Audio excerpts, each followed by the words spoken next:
क्या आपने कभी सोचा है कि देव, दानव, नाग, गंधर्व और मनुष्यों की अनगिनत जातियां आखिर उत्पन्न कहां से हुई?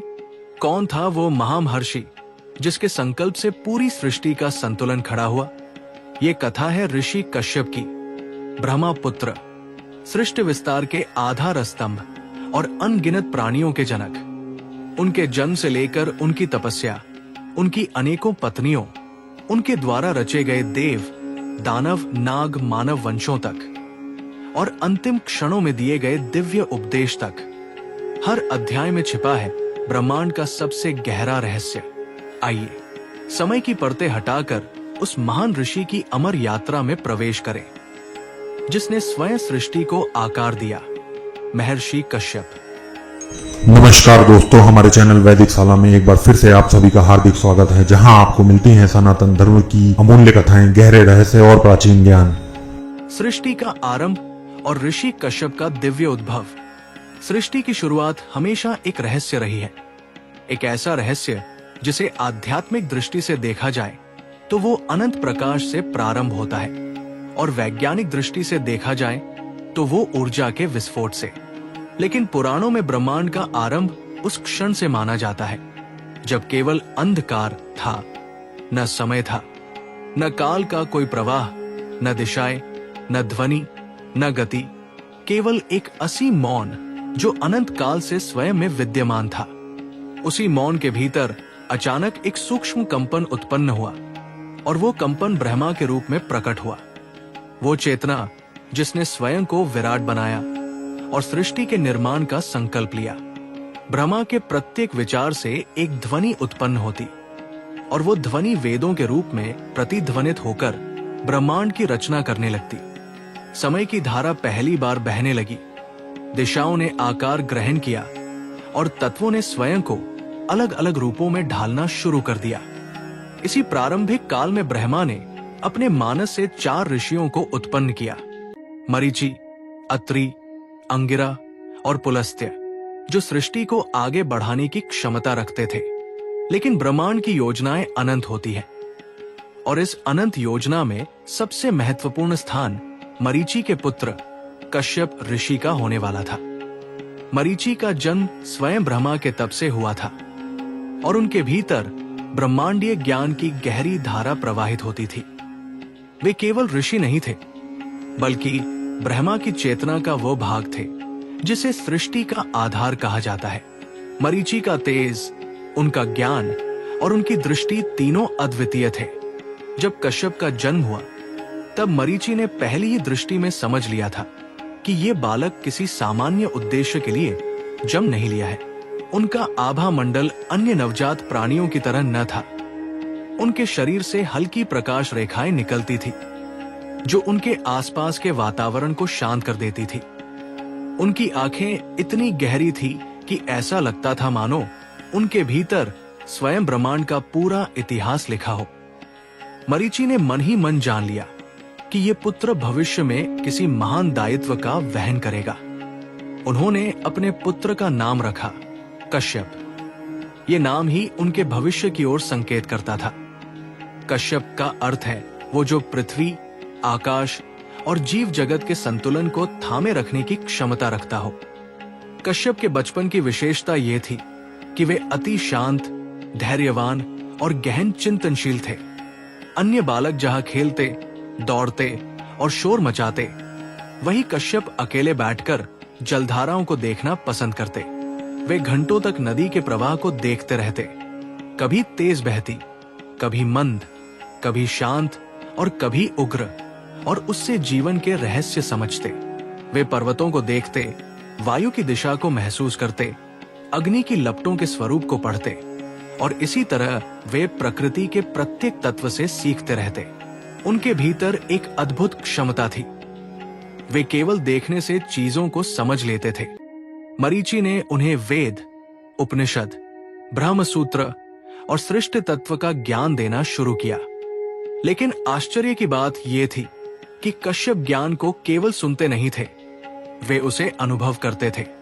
जब मरीचि उन्हें त्रिगुणों, सत्व, रजस और तमस के बारे में समझाते तो कश्यप उस ज्ञान को आंखें बंद करके अपने भीतर घटित होते महसूस करते।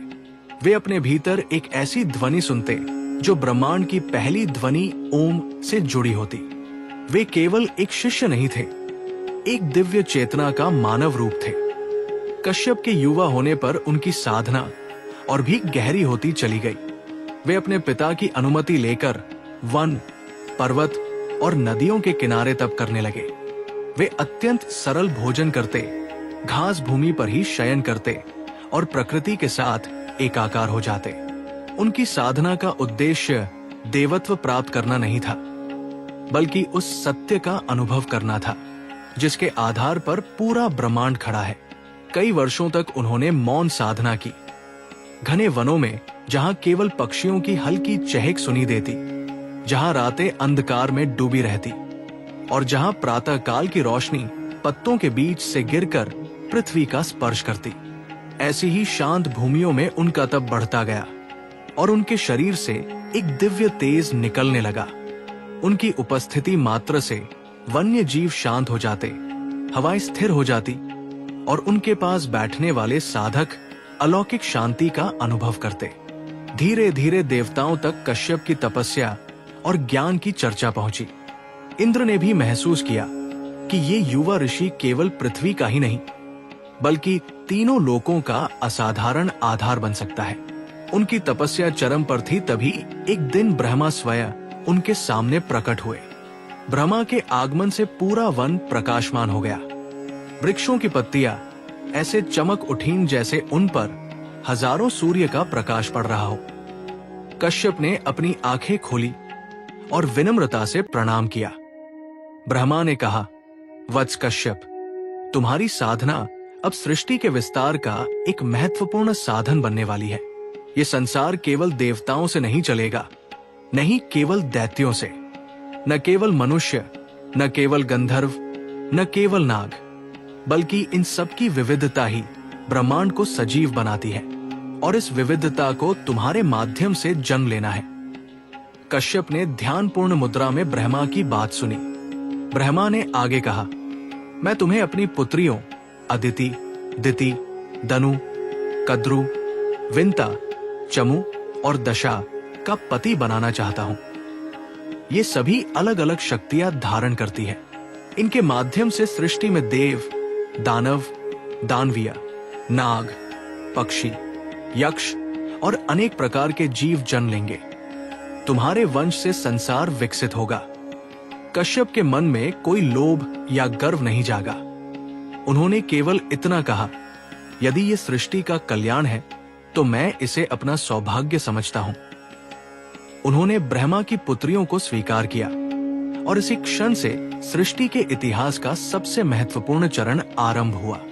उनके विवाह केवल सामाजिक या पारिवारिक कृत्य नहीं थे, वे ब्रह्मांडीय मिलन थे। अदिति महान प्रकाश, सतोगुण और कल्याण की धारक थी। दिति अपार शक्ति, गर्व और तमोगुण की प्रतिनिधि थी। दनु का स्वभाव रहस्यमय था। उनकी संतानें अद्भुत सामर्थ्यशाली होती। कद्रु नागों की जननी थी, जो ज्ञान, रहस्य और पाताल की ऊर्जा का प्रतीक है। विंता तेज, आकाशीय वेग और स्वच्छ चेतना की धुरी थी, जिनसे गरुड़ जैसे महावीर उत्पन्न होने वाले थे। चमु और दशा भी अपनी अपनी शक्तियों की धारक थी, जिनसे विविध जीव और यक्षगण उत्पन्न हुए। कश्यप ने इन सभी के साथ धर्म, संतुलन और सृष्टि के नियमों के आधार पर वैवाहिक जीवन आरंभ किया। उनका उद्देश्य केवल संतान उत्पन्न करना नहीं था, बल्कि ब्रह्मांड में विविधता का संतुलन बनाए रखना था। एक ओर अदिति की संतानें आगे चलकर देवताओं का नेतृत्व करेंगी, तो दूसरी ओर दिति की संतानें दैत्य और असुरों का रूप लेकर देवताओं से संघर्ष करेंगी।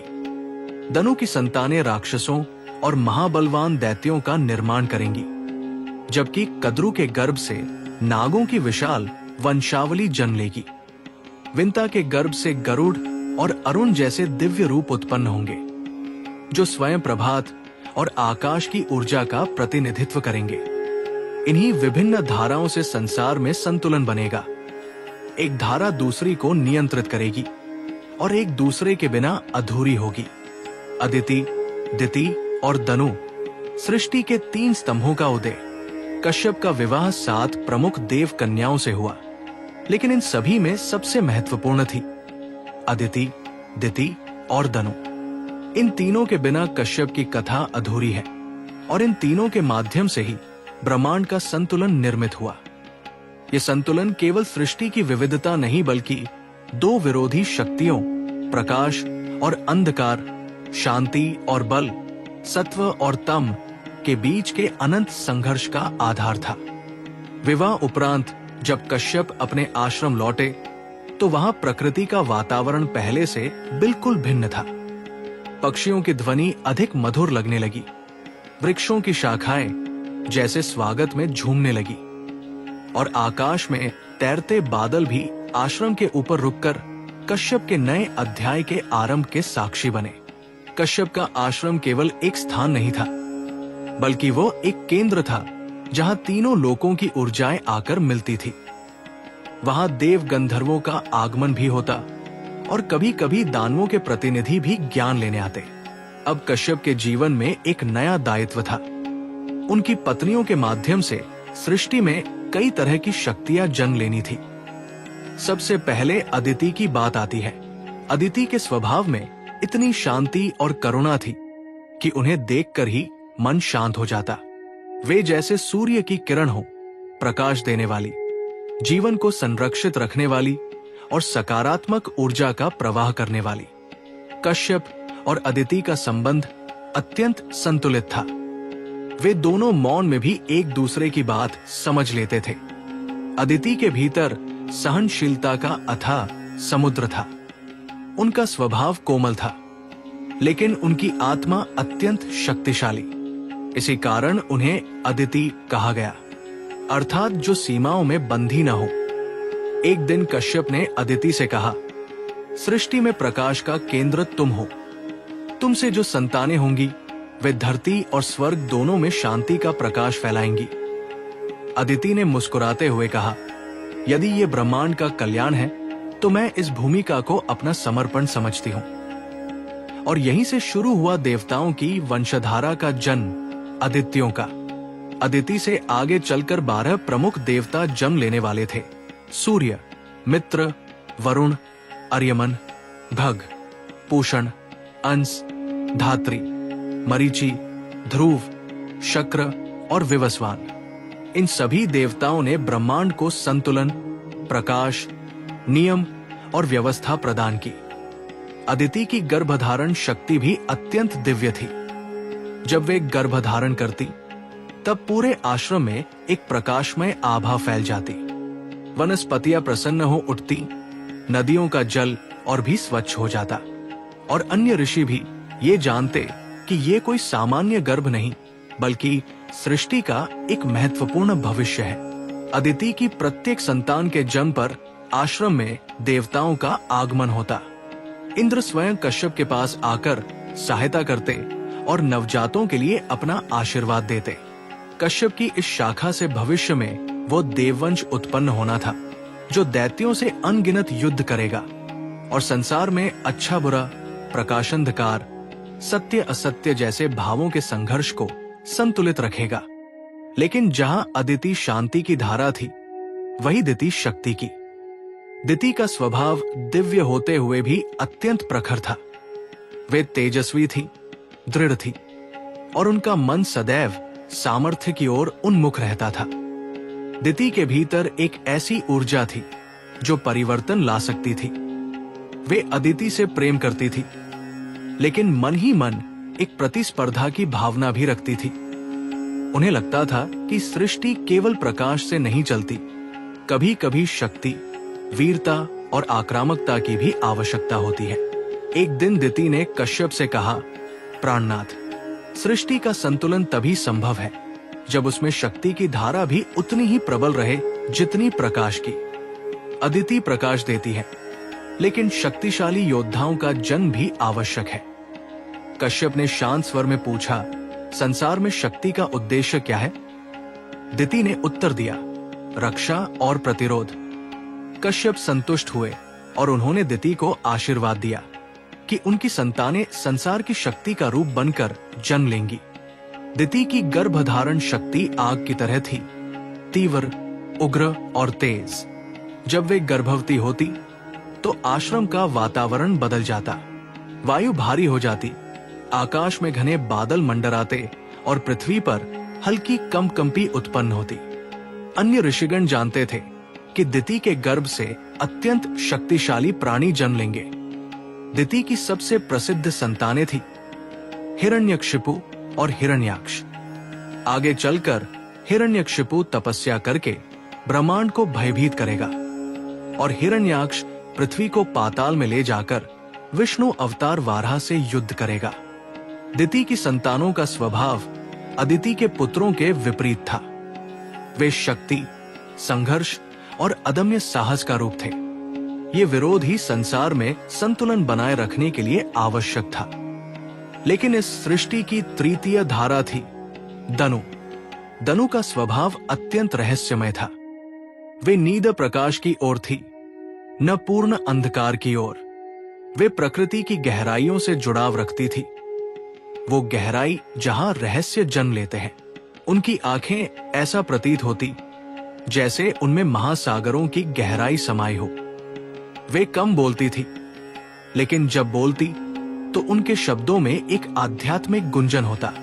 दनु से उत्पन्न होने वाले थे दानव, वे प्राणी जिनके भीतर अद्भुत बल, चतुराई और रहस्यमय शक्तियां होती। दैत्य और दानवों में अंतर था।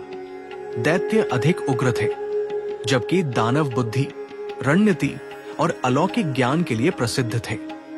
दनु के गर्भ से भविष्य में अनेक प्रसिद्ध दानव जन्म लेंगे, विप्रचित्ति, पुलोमा और इत्यादि।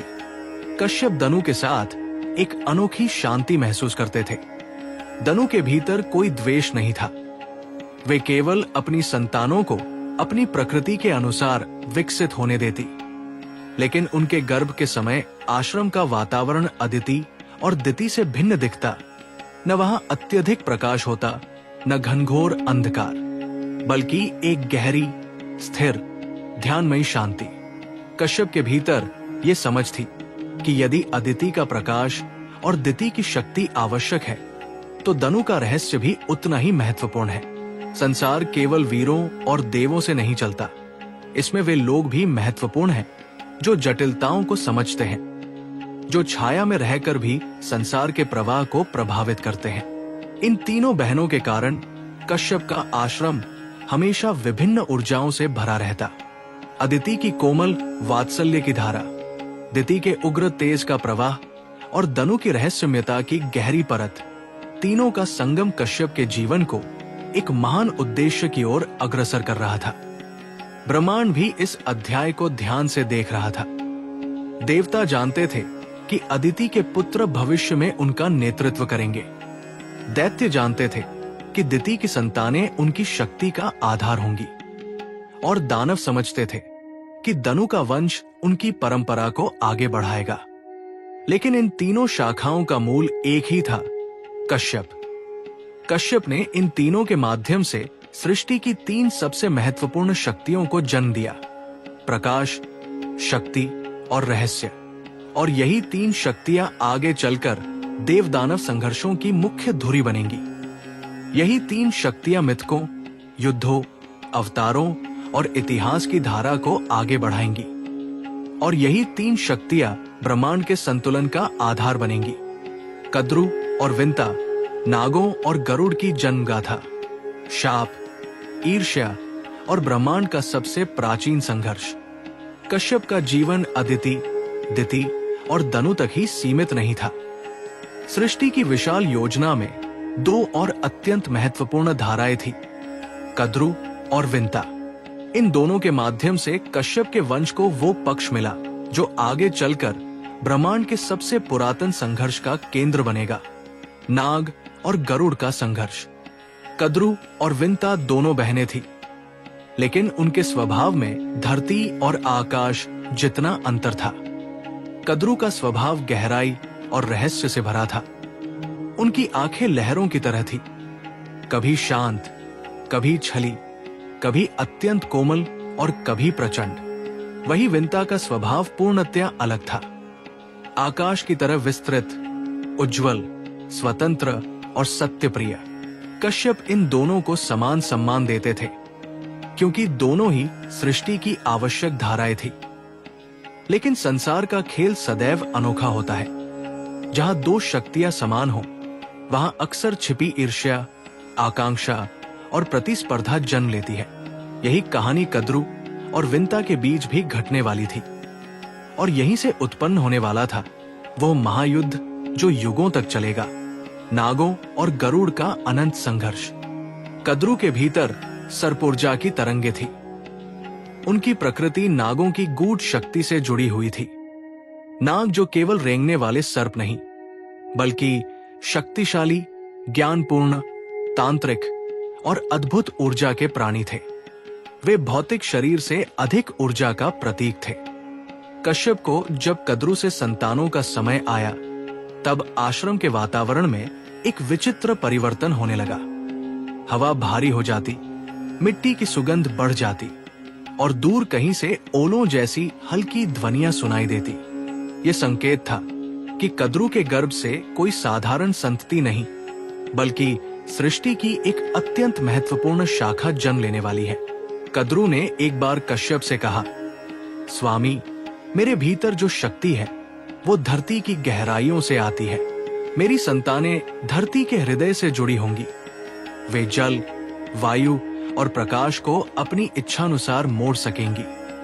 वे केवल जीव नहीं, आकाश और पाताल के बीच का दर्पण होंगी। कश्यप मुस्कुराए और बोले, यही कारण है कि तुम्हें मेरे जीवन में स्थान मिला है। सृष्टि को केवल प्रकाश और शक्ति नहीं, रहस्य भी चाहिए। और नागों से बड़ा रहस्य क्या होगा? इसी आश्वासन के साथ कद्रू ने नागों को जन्म देना शुरू किया। वासुकी, तक्षक, करकोटक, पद्म, शंखपाल, कुलिक, महापद्म, अनंत और अनेकों नाग, जिनकी संख्या हजारों में थी। जब नागों का जन्म हुआ तो ऐसा लगता था जैसे धरा के भीतर सोई ऊर्जा जाग उठी हो। उनकी आंखों में एक अग्नि थी, एक ज्ञान था, एक अप्रत्याशित शक्ति थी। वे जल को नियंत्रित कर सकते थे, मौसम बदल सकते थे और कई तो भविष्य तक देख सकते थे। नाग कभी देवताओं के सहयोगी रहे तो कभी विरोधी। वे कभी ऋषियों के रक्षक बने तो कभी विनाशक। नागों की उत्पत्ति का यही सौंदर्य था। वे न पूर्ण अच्छे थे, न पूर्ण बुरे। वे प्रकृति के अंश थे और प्रकृति अच्छाई बुराई की सीमाओं से परे होती है। कद्रू अपने पुत्रों से गर्वित थी। उन्हें लगता था कि सृष्टि में नागों जैसी अद्वितीय शक्ति किसी और शाखा में नहीं है। दूसरी ओर विंता का स्वभाव बिल्कुल अलग था। विंता के भीतर आकाश की ऊर्जा बहती थी। वो ऊर्जा जो उड़ान देती है, स्वतंत्रता देती है, गति देती है। उनका हृदय सरल था, उनका प्रेम सच्चा था और उनकी महत्वाकांक्षा शुद्ध थी। लेकिन कद्रू की तुलना में विंता अपने भीतर एक हल्की कमी का अनुभव करती थी। नागों की संख्या और शक्ति देखकर उन्हें लगता कि उनकी संतानें शायद उतनी महान न हो। ये विचार उन्हें भीतर से बेचैन करता, पर वे इसे किसी के सामने प्रकट नहीं करती। कश्यप को विंता के मन की बात पता थी, लेकिन वे जानते थे कि विंता की संतानें संख्या से नहीं, गुणों से महान होंगी। एक दिन विंता ने कश्यप से कहा, प्रभु, क्या मेरी संतानें भी किसी विशेष उद्देश्य के लिए जन्म लेंगी? कश्यप ने उनके हाथ पकड़कर कहा, तुम्हारे गर्भ से वो जन्म लेगा जो तीनों लोकों का महानतम पक्षीराज होगा। वो आकाश का स्वामी होगा, देवताओं का वाहन और धर्म का संरक्षक। विंता के चेहरे पर एक मंद मुस्कान आई। उन्हें इस आश्वासन में अपार शांति मिली। कुछ समय बाद विंता गर्भवती हुई और उन्होंने 2 अंडे धारण किए। ये सामान्य जन्म प्रक्रिया नहीं थी। उनकी संतानों का जन्म अंडों के रूप में होना था, जो लंबे समय तक तपस्या जैसी ऊर्जा में विकसित होते। विंता बेहद उत्साहित थी और उनकी उत्सुकता धीरे धीरे अधीरता में बदलने लगी। कद्रू के हजारों नागों को देखकर वे चिंतित रहती कि उनकी संतानें अभी अंडों में ही क्यों हैं। इसी जल्दबाजी के कारण विंता से एक ऐसा निर्णय हुआ जिसने आगे चलकर इतिहास बदल दिया। उन्होंने पहले अंडे को समय से पहले फोड़ दिया। अंडे के भीतर से उनका पुत्र अरुण निकला, अधूरा, कमजोर और आधा विकसित। उसके अंग पूर्ण नहीं बने थे। अरुण ने अपनी माता की ओर देखा और दुखी स्वर में कहा, माता, आपने मेरी विकास काल को तोड़ दिया। अब मैं अपूर्ण रूप में संसार में आया हूं। यह आपकी अधीरता का परिणाम है। यह सुनकर विंता फूट फूट कर रोने लगी। कश्यप को जब यह पता चला तो उन्होंने कहा, अरुण, तुम अपनी मां को दोष मत दो।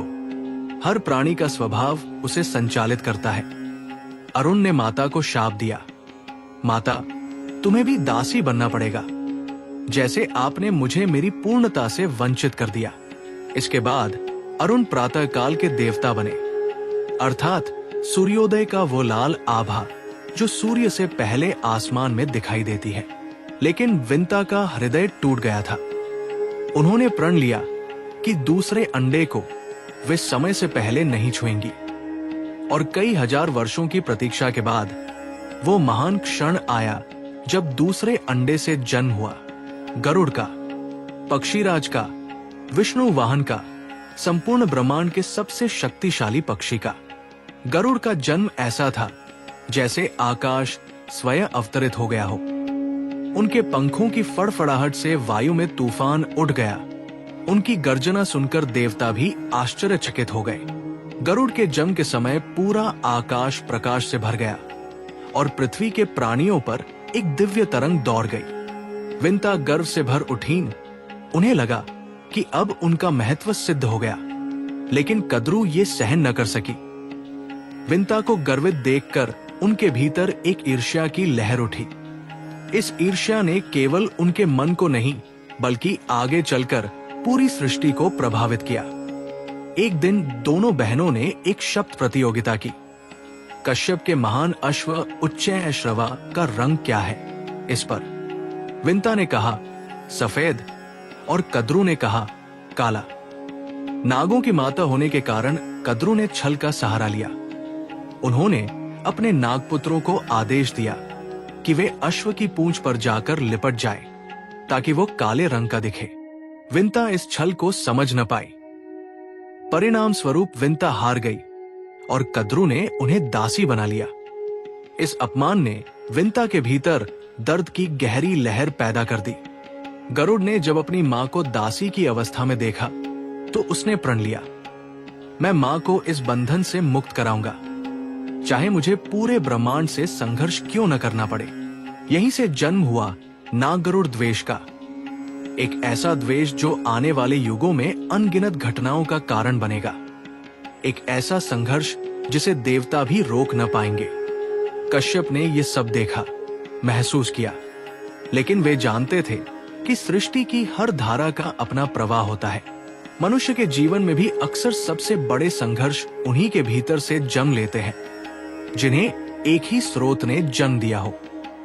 यही हुआ। कश्यप की दो पत्नियों की संतानें आगे चलकर एक दूसरे के विरोधी बनी। अदिति, दिति, दनु की संतानों का जन्म और सृष्टि का महायुद्धमय संतुलन। कश्यप ऋषि के जीवन का वो समय आ चुका था जब उनकी साधना का सार, उनके विचारों का विस्तार और उनकी 3 पत्नियों की शक्तियां एक साथ मिलकर सृष्टि की नई दिशाएं खोलने वाली थी। ये वो चरण था जिसकी भविष्यवाणी स्वयं ब्रह्मा ने की थी कि कश्यप की संतानें तीनों लोकों का रूप बदल देंगी और समय के साथ उनके वंशों में उत्पन्न होने वाली शक्तियां देवों और दैत्यों के संघर्ष को जन्म देंगी। लेकिन उस समय कश्यप इस संघर्ष को युद्ध के रूप में नहीं देखते थे। वे इसे एक ब्रह्मांडीय संतुलन का स्वाभाविक प्रवाह मानते थे। उनके लिए अदिति का प्रकाश, दिति की उग्रता और दनु की रहस्यमयी ऊर्जा, तीनों एक ही ईश्वरीय चेतना के भिन्न रूप थे। अदिति के गर्भ से जन्म लेने वाले पुत्रों का आरंभ तब हुआ जब आश्रम में वसंत ऋतु की पहली हवा चली थी। आकाश साफ था, हवा सुगंधित और वातावरण में शांति थी। ऐसा लगता था जैसे प्रकृति स्वयं इन दिव्य जन्मों का स्वागत करने के लिए सज रही हो। अदिति शुद्ध और सौम्य थी। उनके भीतर मातृत्व का प्रकाश ऐसे चमक रहा था जैसे स्वयं सूर्य की किरणें उनके हृदय में उतर आई हों। जब उनका पहला पुत्र उत्पन्न हुआ, उस समय कश्यप ध्यान में लीन थे। जैसे ही उन्होंने अपने ध्यान में उस नई ऊर्जा की धड़कन को महसूस किया, उनके होठों पर हल्की मुस्कान आ गई। उनका ध्यान बाहरी संसार में खुला और उन्होंने देखा कि पहले आदित्य का जन्म हो चुका है। यही आदित्य आगे चलकर देवताओं का आधार बनेंगे। सूर्य, इंद्र, वायु, मित्र, वरुण, भग, धाता, पूषा और अन्य अनेक देवता, हर एक के साथ एक नई शक्ति सृष्टि में प्रवेश कर रही थी। प्रत्येक नई रोशनी एक नए मार्ग की घोषणा कर रही थी। कश्यप को उस क्षण लगा कि ब्रह्मांड अब पूर्ण संतुलन की ओर बढ़ रहा है।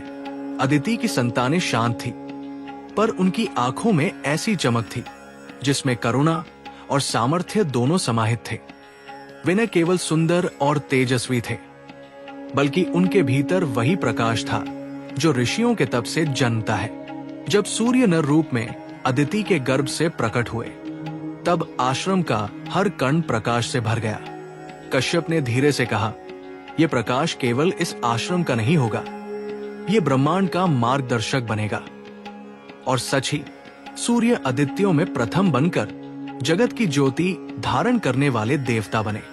दूसरी ओर दिति के गर्भ में एक बिल्कुल भिन्न शक्ति पनप रही थी। दिति अदिति जैसी शांत नहीं थी। उनका मातृत्व ऊर्जा और तीव्रता से भरा था।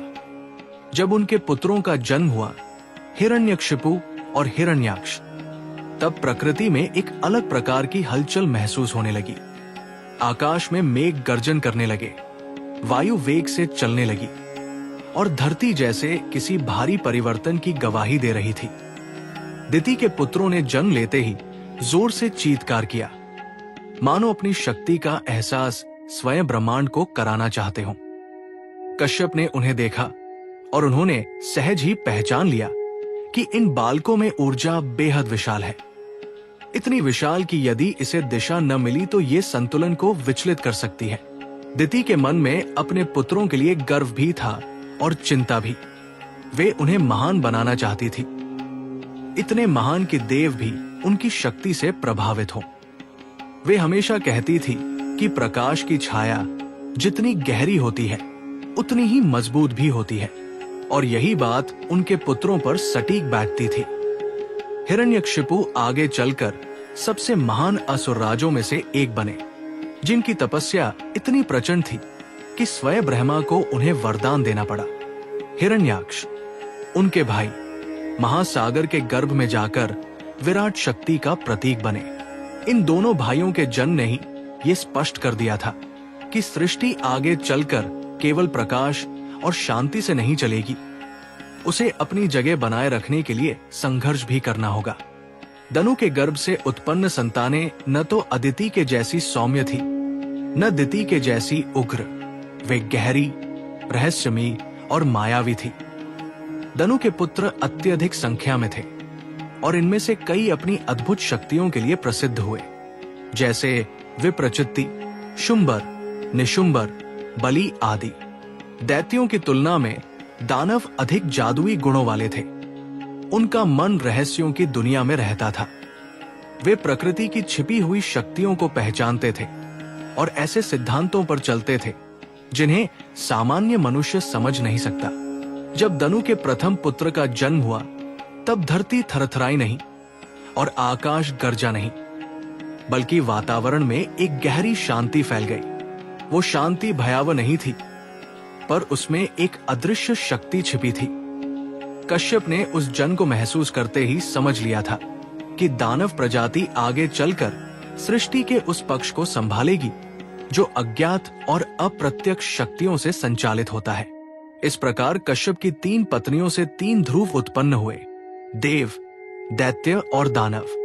और साथ ही एक नई समस्या भी खड़ी होने लगी, क्योंकि एक तरफ अदिति के पुत्र प्रकाश और धर्म का विस्तार कर रहे थे, वहीं दिति के पुत्र अपनी शक्ति को सर्वोच्च साबित करने की आकांक्षा में आगे बढ़ रहे थे।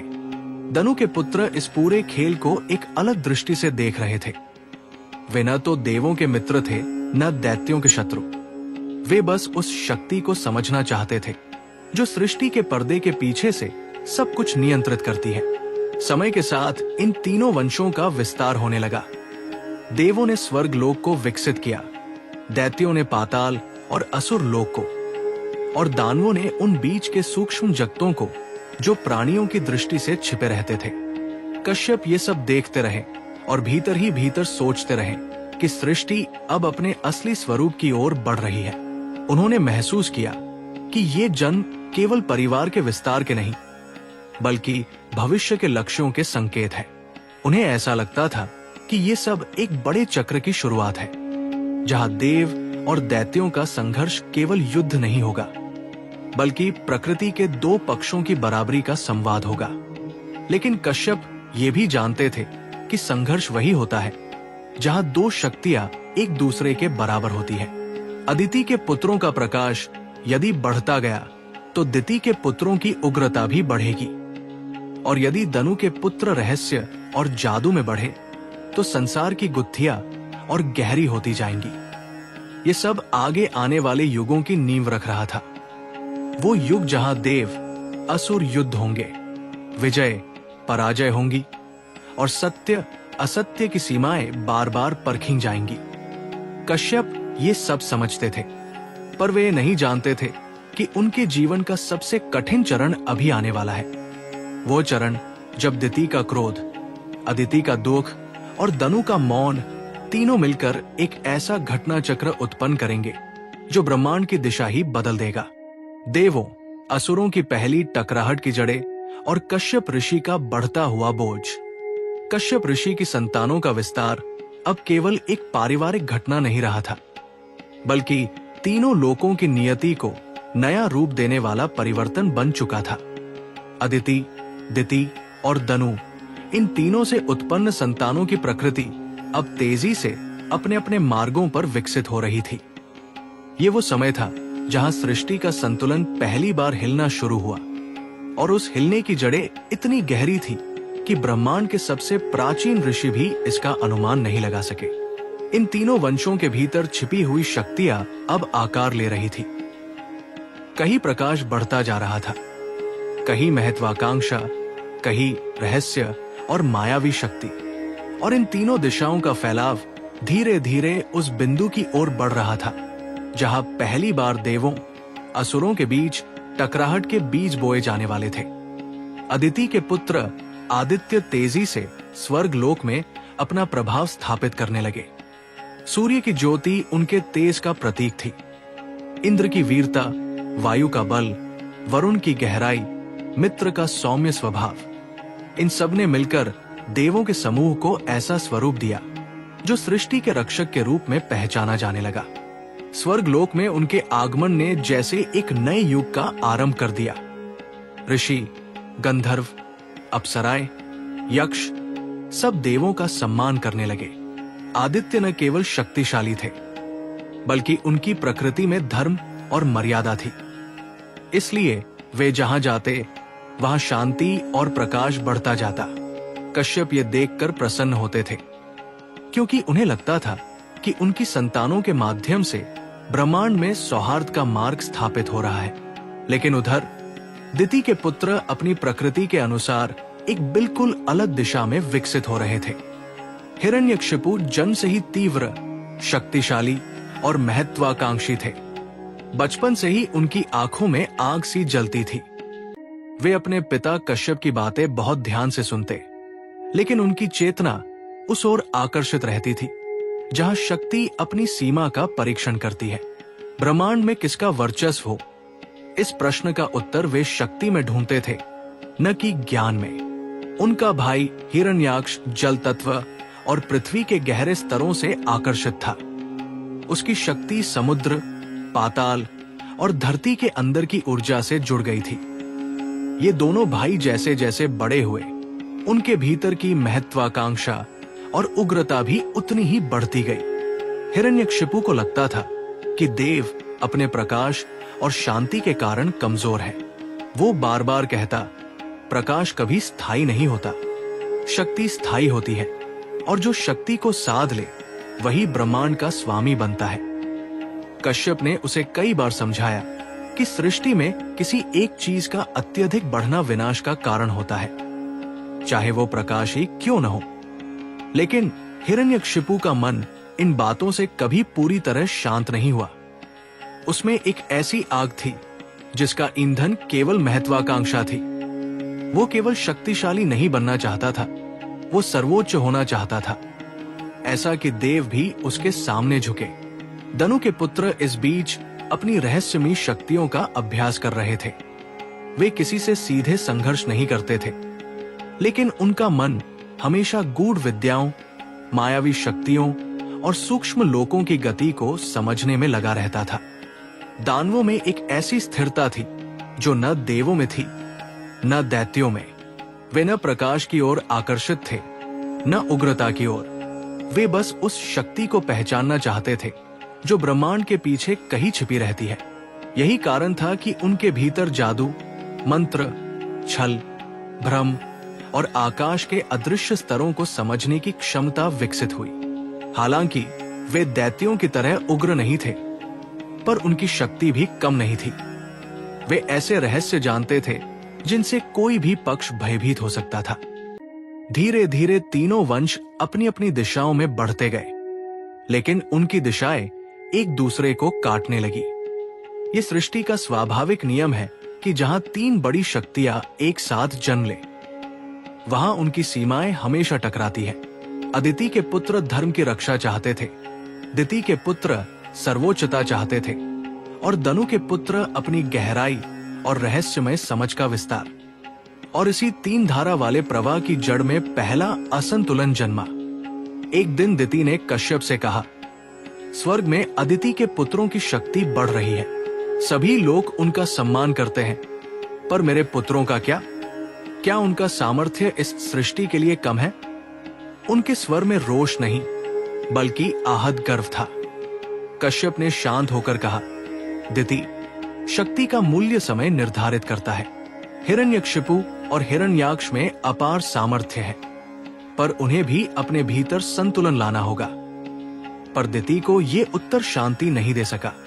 उन्होंने महसूस किया कि सृष्टि उनके पुत्रों को वो स्थान नहीं दे रही जिसकी वे अधिकारी हैं। धीरे धीरे ये भावना असंतोष में बदलने लगी, और यही वो बीज था जिसने भविष्य में देवों असुरों के संघर्ष को जन्म दिया। उधर अदिति को भी ये महसूस होने लगा कि दिति के पुत्रों में उग्रता बढ़ रही है। अदिति के मन में डर था कि यदि ये उग्रता बढ़ी तो वो विनाशकारी सिद्ध होगी। एक दिन उन्होंने कश्यप से कहा, स्वर्ग में शांति तभी तक है जब तक दिति के पुत्र संयम में है, पर क्या आप नहीं देखते कि हिरण्यकशिपु के मन में कैसी ज्वाला जल रही है? कश्यप इस संघर्ष को बहुत पहले से महसूस कर रहे थे, पर वे जानते थे कि यह संघर्ष स्वाभाविक था, क्योंकि सृष्टि में प्रकाश और अंधकार दोनों एक दूसरे के सामने आए बिना संतुलन नहीं बना सकते। इसी समय दनु उदास चुप्पी में डूबी रहती थी। वे न अदिति की चिंता में पक्ष लेती थी, न दिति की महत्वाकांक्षा में, लेकिन वे भीतर ही भीतर जानती थी कि उनका वंश सबसे कठिन परीक्षा का सामना करेगा, क्योंकि दानवों की रहस्यमय शक्तियां दोनों पक्षों को भयभीत कर सकती थी। दनु ने कश्यप से कहा, जब प्रकाश और छाया बढ़ती है तब गहराई सबसे अधिक अकेली हो जाती है। कश्यप जानते थे कि दनु के मन की बात हल्की नहीं थी। इसका अर्थ यह था कि दानव भविष्य की लड़ाई में न देवों के होंगे न दैत्यों के, वे अपने ही मार्ग पर चलेंगे, और शायद यही बात उन्हें दोनों पक्षों के बीच फंसा देगी। जैसे जैसे ये तीनों धाराएं बढ़ी, कश्यप का मन और बोझिल होता गया। वे समझते थे कि देवों और दैत्यों की पहली टकराहट अब दूर नहीं। हालांकि अभी युद्ध नहीं हुआ था, पर संघर्ष की जड़ें बन चुकी थी। अदिति की चिंता, दिति का असंतोष, दनु का मौन और संतानों का तेज, महत्वाकांक्षा, रहस्य और धर्म, ये सब मिलकर धीरे धीरे एक महायुद्ध की छाया बना रहे थे। और अब वो समय आने वाला था जब कश्यप के जीवन में सबसे बड़ी घटना घटेगी, एक ऐसी घटना जिसने देव असुर विभाजन को स्थायी बना दिया और सृष्टि को सबसे पहला, सबसे गहरा घाव दिया। नागकुल का उदय और कश्यप का आंतरिक संघर्ष। समय के प्रवाह में ऋषि कश्यप के वंश का विस्तार जिस अद्भुत गति से बढ़ रहा था, उसी अनुपात में सृष्टि का संतुलन भी नए रूप लेने लगा था। आदिति से देव, दिति से दानव, विंता से गरुड़ और अरुण, और अब कद्रु से उत्पन्न नागकुल, ये सभी शाखाएं अब अपने अपने क्षेत्र, अपने अपने साम्राज्य और अपनी अपनी नियति का आकार गढ़ने लगी थी। कश्यप के सामने ये स्पष्ट हो चुका था कि नागकुल केवल साधारण प्राणी नहीं थे, बल्कि प्रकृति की उन शक्तियों का प्रतिनिधित्व करते थे जिनके भीतर विष भी था और जीवनदायिनी क्षमता भी। वासुकी, तक्षक, करकोटक, पद्म, महापद्म, शंख, इन सभी नागों में अपने अपने प्रकार की प्रतिभा और सामर्थ्य थी। और कश्यप ये देखते थे कि संसार में कहीं उच्च हिमालय की गुफाएं इन नागों का निवास बन गई थी, तो कहीं घने जंगलों और विस्तृत पाताल लोक में उनका प्रभाव फैल चुका था।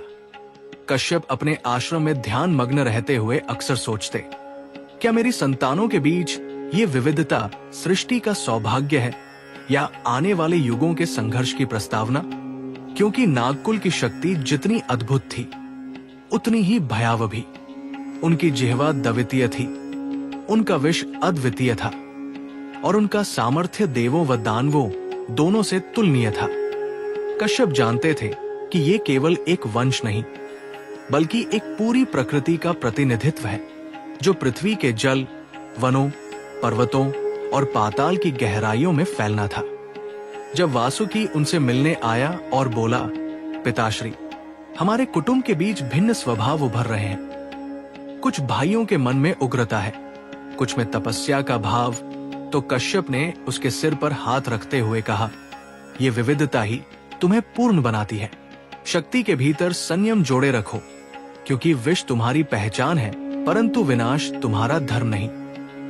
वासुकी इन शब्दों को समझता था और वो नागों का मार्गदर्शक भी बना, पर तक्षक जैसा नाग जो तेज, प्रतिशोधी और वीर था, अक्सर अपने भीतर उठते असंतोष को शांत नहीं रख पाता था।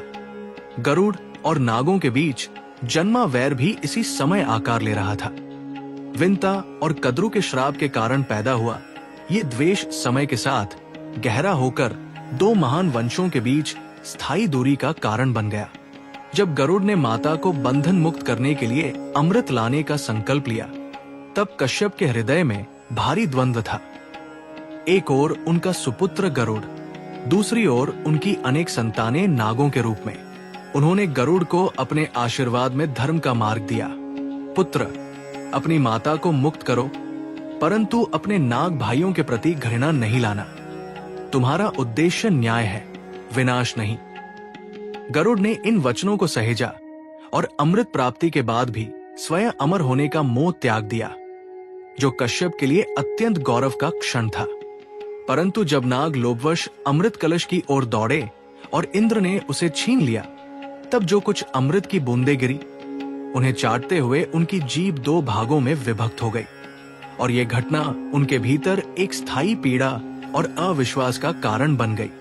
यही अविश्वास धीरे धीरे नागों के हृदय में देवताओं के प्रति दूरी और आत्मनिर्भरता का भाव जगाने लगा। कश्यप ये सब देख रहे थे और मन ही मन सोच रहे थे कि एक ही पिता की संतानों में कितना भिन्न धर्म, भिन्न प्रकृति और भिन्न नियति है। वे जानते थे कि ये केवल वंशों का विस्तार नहीं, बल्कि आने वाले युगों की कथाओं की नींव है। नागों का साम्राज्य अब पाताल, पर्वतों, नदियों और विस्तृत धरती पर फैल चुका था और मनुष्य भी उन्हें देवतुल्य मानने लगे थे। नागपंचमी जैसी परंपराएं इसी काल की शुरुआत में जड़ पकड़ रही थी। परंतु शक्ति का उदय जितना सुंदर होता है, संघर्ष का बीज उतना ही गहरा बोता है। और ये संघर्ष भविष्य में परीक्षित, जन्मेजय और नागयज्ञ जैसी घटनाओं का कारण बनने वाला था, जिसका संकेत कश्यप उस समय ही महसूस कर चुके थे। उनके भीतर बैठा ये सूक्ष्म दर्द उन्हें याद दिलाता रहा कि सृष्टि की विविधता तभी तक सुंदर है जब तक वो संतुलन में है, और यदि ये संतुलन टूट गया तो युगों में विनाश और पुनर्सृष्टि का चक्र प्रारंभ हो जाएगा। उसी शाम कश्यप आश्रम में अकेले बैठे अग्नि की ओर देखते रहे, जैसे उस लौ में ही उन्हें अपने वंश का भविष्य दिखाई दे रहा हो। तेज, उज्जवल, परंतु कभी भी नियंत्रण से बाहर होकर सब कुछ जला देने में सक्षम। दानवकुल, देवकुल और नागकुल के बीच बढ़ता तनाव। युग के प्रवाह में जब देव, दानव और नाग तीनों वंश अपने अपने साम्राज्य का विस्तार कर रहे थे, तब ऋषि कश्यप अपने भीतर एक बढ़ती हुई आशंका का अनुभव करने लगे थे। उन्होंने सृष्टि को विविधता में गढ़ा था, परंतु ये विविधता अब धीरे धीरे संघर्ष का रूप लेने लगी थी। दिति के पुत्र दानव बढ़ती शक्ति के कारण कभी कभी असुरत्व की दिशा में बढ़ने लगे थे।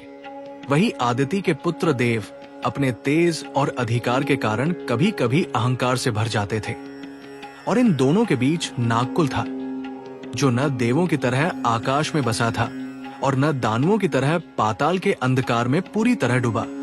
वे प्रकृति के हर क्षेत्र में फैले थे और अपनी गहन शक्तियों के कारण दोनों पक्षों के लिए चुनौती बनते जा रहे थे। कश्यप ने बार बार अपने आश्रम में उन्हें उपदेश दिया कि शक्ति और धर्म का संतुलन ही सृष्टि को स्थिर करता है, परंतु नियति अपनी दिशा स्वयं तय करती है। तक्षक, जो पहले ही लोभ और अमृत के प्रसंग के बाद देवों से दूरी बना चुका था, अब दानवों के कुछ गुटों से जोड़ने लगा था, क्योंकि वे उसकी उग्रता और तेज को अपने सैन्य बल में शामिल करना चाहते थे। वासुकी जितना संभव हो सकता था संतुलन बनाता, पर भाइयों की महत्वाकांक्षा बढ़ती जा रही थी। इसी दौरान दिति के पुत्रों में से कुछ, विशेषकर विप्रचित्ति और कालनेमी, नागों को अपनी सेना में शामिल करने का प्रयास करने लगे। उनका तर्क सरल था, नागकुल के बिना दानवों की शक्ति अधूरी है।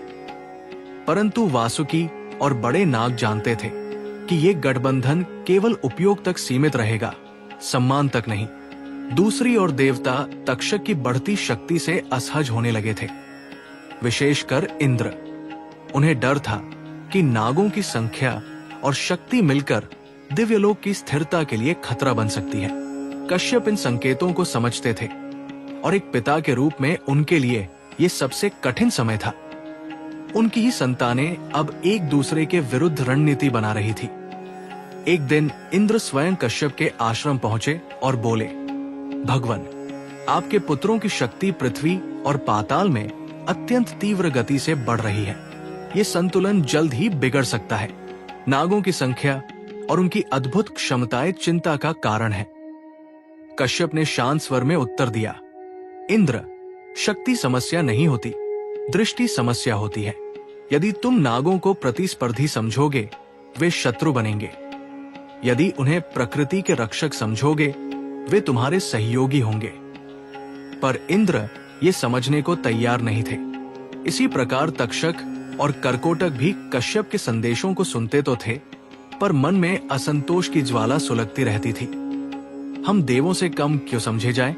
हमारी शक्ति अपार है, हमारी संख्या विशाल है। ये तनाव मनुष्यलोक तक भी पहुंचने लगा। मनुष्यों के बीच कुछ राजाओं ने नागों से मित्रता कर ली, जबकि कुछ राजाओं ने देवताओं के संरक्षकत्व को अपना मार्ग माना। कई क्षेत्रों में नागों की पूजा होने लगी, क्योंकि लोग उनसे वर्षा, कृषि और पृथ्वी की ऊर्जा का संतुलन बनाने की प्रार्थना करते थे। और ये देखकर दानवों को ईर्ष्या होने लगी कि मनुष्य नागों को पूजते हैं पर उन्हें नहीं। कश्यप ये सब देखकर भीतर से टूटने लगे थे। उन्होंने ये कभी नहीं चाहा था कि उनकी संतानें आपसी संघर्ष में उलझें, परंतु विविधता का यही परिणाम होता है। हर शाखा अपनी पहचान और अपना अधिकार चाहती है। एक शाम जब सूर्य डूब रहा था और आकाश में लालिमा छा रही थी, कश्यप नदी के तट पर बैठे हुए अपने मन में उठती पीड़ा को शांत करने का प्रयास कर रहे थे। उन्होंने कल्पना की कि क्या कभी ऐसा समय आएगा जब उनके सभी पुत्र एक दूसरे के शत्रु बन जाएंगे। क्या वो समय दूर नहीं जब देव दानव युद्धों में नाग भी सम्मिलित होंगे? क्या मनुष्यलोक में भय का कारण भी नाग बनेंगे और देवता भी? उनके मन में असंख्य प्रश्न उठ रहे थे। तभी वासुकी वहां आया और पिता से बोला, पिताश्री, चाहे संसार में कितनी भी हलचल हो जाए, हम आपके उपदेश को नहीं भूलेंगे। नागकुल कभी अन्याय का समर्थन नहीं करेगा। कश्यप की आंखों में आशा की एक किरण जागी, पर भीतर का भय पूरी तरह समाप्त नहीं हुआ। वे जानते थे कि जगत की गतिविधियां व्यक्ति की इच्छा से नहीं, प्रकृति के चक्र से संचालित होती है, और वो चक्र अब एक बड़े अनिवार्य तूफान की ओर बढ़ रहा था, जिसके बीच में उनकी ही संतानें खड़ी होंगी और कश्यप केवल मौन साक्षी बनकर रह जाएंगे। मनुष्य लोक में नागों का प्रभाव और कश्यप की बढ़ती चिंता। समय धीरे धीरे एक ऐसे मोड़ पर पहुंच गया जहां मनुष्यलोक में नागों का प्रभाव देवों और दानवों से अधिक प्रत्यक्ष रूप में महसूस किया जाने लगा, क्योंकि मनुष्य भूमि, जल, नदियों, पहाड़ों और वनों के बीच रहते थे, और इन सभी क्षेत्रों में नागों का वास सबसे अधिक था। कई राज्यों में नाग राजा और मनुष्य राजा के बीच मित्रता स्थापित हो गई थी, जिसके कारण कुछ मनुष्य राजाओं को समृद्धि, वर्षा और भूमि की उर्वरता प्राप्त होती रही। परंतु जहां मित्रता बढ़ी, वही भय और असंतोष भी जन्म लेने लगा। कुछ क्षेत्रों में लोग ये मानने लगे कि नागों की पूजा न करने पर वे क्रोधित हो सकते हैं। वनों में अचानक दिखाई देने वाली चमकीली आंखें और फुफकार की ध्वनि लोगों के मन में द्वैत उत्पन्न करती, सम्मान भी और भय भी। कश्यप ये सब दूर से देखते हुए समझ रहे थे कि नागों का ये बढ़ता प्रभाव आने वाले समय में मनुष्यों और नागों के बीच गलतफहमियों को जन्म देगा। वे जानते थे कि नाग उतने क्रूर नहीं जितनी कथाएं उन्हें बना देती हैं। उनका विष केवल रक्षा का साधन था, परंतु मनुष्य अक्सर शक्ति को आदर देने के बजाय उससे डरते हैं, और ये भय ही धीरे धीरे संघर्ष का कारण बनता है। वासुकी ने अपने भाइयों को बार बार समझाया कि मनुष्यलोक में अनावश्यक हस्तक्षेप न करें, पर तक्षक जैसी शक्तियां मनुष्य राजाओं के विरोध को अपमान मानती थी। उनके भीतर जन्म से तीव्रता थी, और कुछ मनुष्यों द्वारा नागों के प्रति असम्मान दिखाने पर तक्षक का क्रोध उभर आता था। कई बार कश्यप स्वयं तक्षक को बुलाकर समझाते, पुत्र, मनुष्य की सीमाएं समझो। उनके हृदय में भय है, परंतु भय से उत्पन्न प्रतिक्रिया को अपमान मानकर यदि तुम प्रतिशोध करोगे तो ये भय घृणा में बदल जाएगा, और फिर ये संसार असंतुलित हो जाएगा। तक्षक सुनता, पर उसके स्वभाव में जितनी आग थी उतना धैर्य नहीं। दूसरी ओर दानवलोक में कुछ असुर नागों को अपने पक्ष में करने की चेष्टा कर रहे थे, क्योंकि उन्हें मनुष्यों और देवों के विरुद्ध उनकी शक्ति की आवश्यकता थी।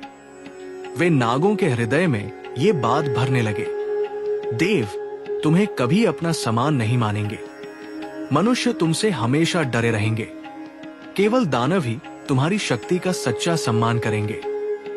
कश्यप जानते थे कि ये आधा सत्य है, और आधा सत्य सबसे बड़ा धोखा होता है। देव अपनी श्रेष्ठता के कारण नागों को बराबरी पर स्वीकार नहीं कर पा रहे थे, और मनुष्य अपनी सीमित दृष्टि के कारण उन्हें समझ नहीं पा रहे थे। ऐसे में दानवों के शब्द नागों को आकर्षित करते, और यही आकर्षण धीरे धीरे उनके भीतर असंतुलन पैदा करता।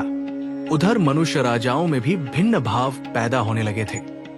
कुछ राज्य नागों को देवतुल्य मानकर उन्हें दूध चढ़ाते, नाग देवता के मंदिर बनाते, और वासुकी या पद्म वंश के नागों को अपने राज्य के रक्षक मानते। परंतु कुछ राजा देवों की कृपा चाहते थे, और इंद्र की बात सुनकर उन्होंने नागों के विरुद्ध कठोरता अपनानी शुरू कर दी। पशुधन की रक्षा के नाम पर, खेतों की सुरक्षा के नाम पर कई स्थानों पर नागों को मारना शुरू किया गया, और यही वो क्षण था जब मनुष्य नाग संघर्ष की पहली चिंगारी जली। ये चिंगारी अभी मामूली थी, लेकिन कश्यप स्पष्ट रूप से देख सकते थे कि भविष्य में यही संघर्ष तूफान बन सकता है। एक दिन कश्यप अपने आश्रम के समीप बहती नदी के तट पर बैठे थे, जब प्रकृति अचानक चिंतित सी प्रतीत होने लगी। हवा भारी हो गई, नदी धीमी पड़ गई। उन्हें आभास हुआ कि कोई घटना घट चुकी है। तभी वासुकी और तक्षक दोनों उपस्थित हुए। पहली बार दोनों भाई साथ खड़े थे, पर उनके चेहरों पर अलग अलग भाव थे। वासुकी के चेहरे पर दुख था, जबकि तक्षक की आंखों में उग्रता की चमक साफ दिखाई दे रही थी। वासुकी ने धीरे से कहा, पिताश्री, मनुष्यलोक में हमारे कुटुंब के एक समूह को बिना कारण मार दिया गया है। उन्हें धान के खेत नष्ट करने का दोष देकर जलाया गया। कश्यप ने आंखें बंद कर ली, क्योंकि वे जानते थे कि यह घटना छोटी नहीं, ये भविष्य का संकेत है। तक्षक ने क्रोधित स्वर में कहा, पिताश्री, ये अन्याय है। हम प्रकृति के रक्षक हैं, फिर भी हमें शत्रु की तरह मारा जाएगा। क्या हम उत्तर न दें? कश्यप ने धीरे से उत्तर दिया, पुत्र, उत्तर देना आवश्यक है, परंतु उत्तर का रूप ही भविष्य का मार्ग तय करेगा। यदि प्रतिशोध में तुम मनुष्यलोक को भयभीत करोगे तो सदियों तक ये संघर्ष चलता रहेगा और रक्त की धारा बहेगी। तुम शक्ति हो, परंतु शक्ति का उपयोग दिशा देखकर करना चाहिए। तक्षक ने उनकी बात सुनी, पर उसकी आंखों में क्रोध की आग शांत होने का नाम नहीं ले रही थी। उसी क्षण कश्यप को यह स्पष्ट हो गया कि संतुलन का धागा धीरे धीरे टूटने के करीब है।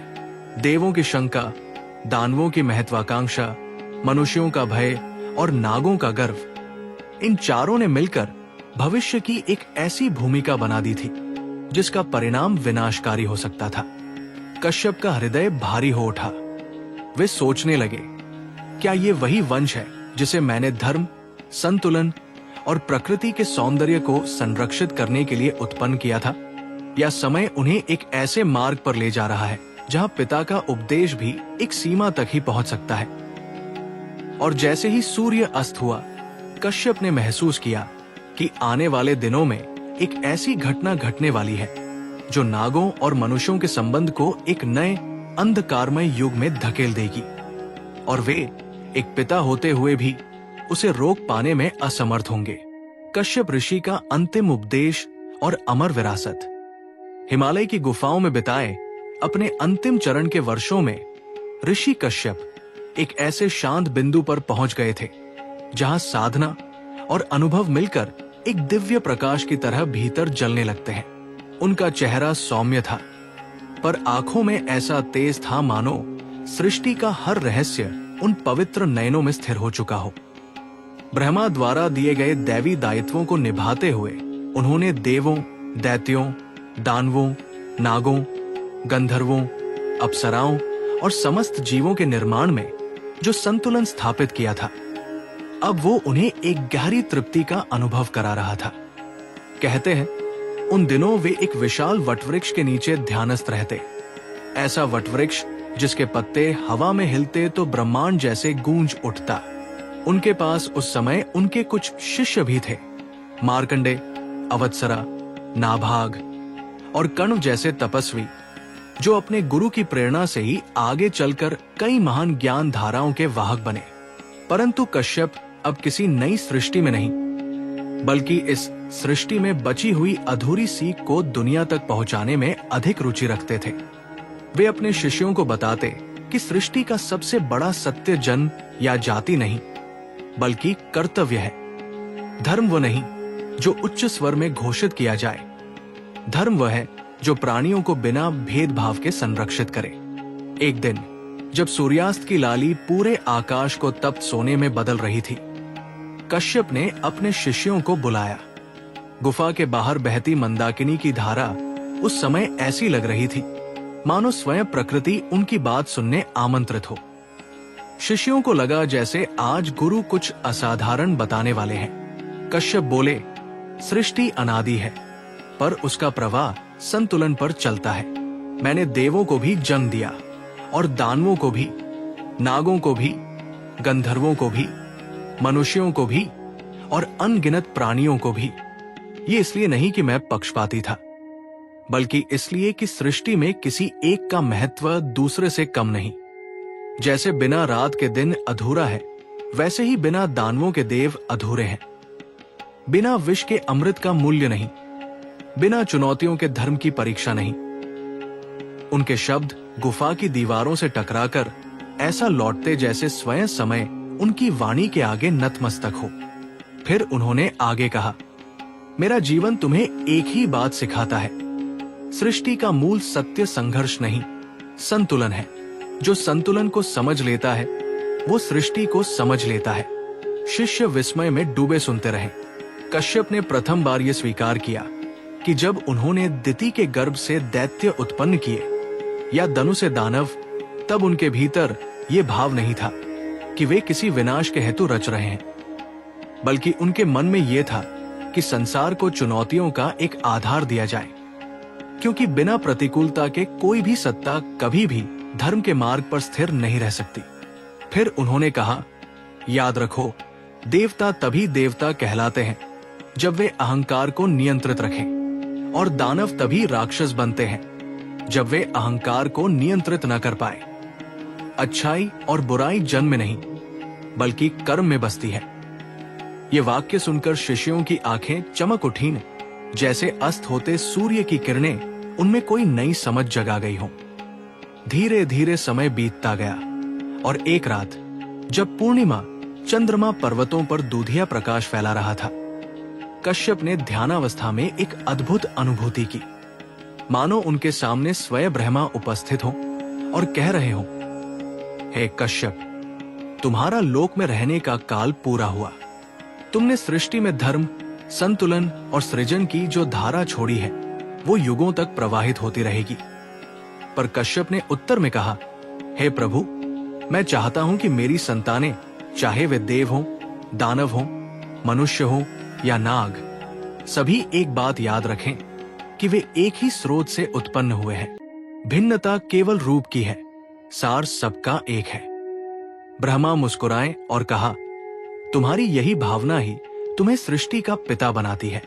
अगले ही दिन कश्यप ने अपने शिष्यों को अंतिम उपदेश दिया। उन्होंने कहा, हे पुत्रों, जब भी सृष्टि में असंतुलन होगा, जब भी लोग एक दूसरे को अलग देखकर संघर्ष करेंगे, तब उन्हें मेरे इस उपदेश की याद दिलाना कि समस्त जीव एक ही बीज से निकले हुए अंकुर है। कोई उच्च नहीं, कोई निम्न नहीं, सभी उसी ब्रह्मा का प्रसार है। उनका स्वर उस क्षण इतना शांत, इतना गहन था कि हवा तक रुक गई जैसे सुनने के लिए। फिर उन्होंने अपनी कमंडल का जल धरती पर अर्पित किया और बोले, यही मेरा अंतिम प्रण है कि मैं न तो केवल देवों का पिता था, न केवल दानवों का, मैं इस एंटायर क्रिएशन का पिता हूं। और ये कहते ही उनका शरीर धीरे धीरे तेजोमय होने लगा, जैसे 1000 सूर्यों का प्रकाश उनमें समा गया हो। शिष्य आंसुओं से भरकर नतमस्तक हो गए। कुछ ही क्षणों में कश्यप का शरीर प्रकाश में विलीन हो गया और शिष्यों को लगा कि जैसे हवा में एक नया शब्द गूंज रहा है, संतुलन। संतुलन। उनके देहांत के बाद पूरा हिमालय मानो शोक में डूब गया। मंदाकिनी का जल कुछ दिनों तक अधिक शांत बहता रहा, जैसे वह भी अपने पिता समान ऋषि को विदाई दे रही हो। देवलोक में इंद्र ने घोषणा की कि कश्यप का तप, उनकी दृष्टि और उनकी सृष्टि शक्ति के कारण ही देवत्व संभव हो सका। नागलोक में शेषनाग ने कहा कि कश्यप का चरण स्पर्श ही उन्हें अनंत शक्ति का स्रोत बना गया। दानव लोक में भी कश्यप का सम्मान कम नहीं था। वहां तक ये संदेश पहुंचा, हमारे अस्तित्व में कश्यप की ही छाया है। और मनुष्यों में तो वे आज भी कश्यप गोत्र के रूप में जीवित हैं। एक ऐसी स्मृति के रूप में जो बताती है कि संतुलन का ये ज्ञान केवल ऋषियों का नहीं, बल्कि हर मनुष्य का उत्तराधिकार है। युग बीते, सभ्यताएं बदली, पर ऋषि कश्यप का नाम आज भी उतने ही आदर से लिया जाता है जितना सृष्टि के आदिकाल में लिया जाता था। क्योंकि वे केवल एक ऋषि नहीं थे, वे सृष्टि के आधार स्तंभ, संतुलन के निर्माता और समस्त जीव जगत के पिता थे। उनकी कथा वहां समाप्त नहीं होती जहां वे देह छोड़ते हैं। उनकी कथा हर उस मनुष्य के भीतर जीवित है जो ये समझता है कि संसार विरोधों से नहीं, संतुलन से चलता है। और इसी समझ ने उन्हें अमर बना दिया, युगों, कल्पों और प्रलयों से परे।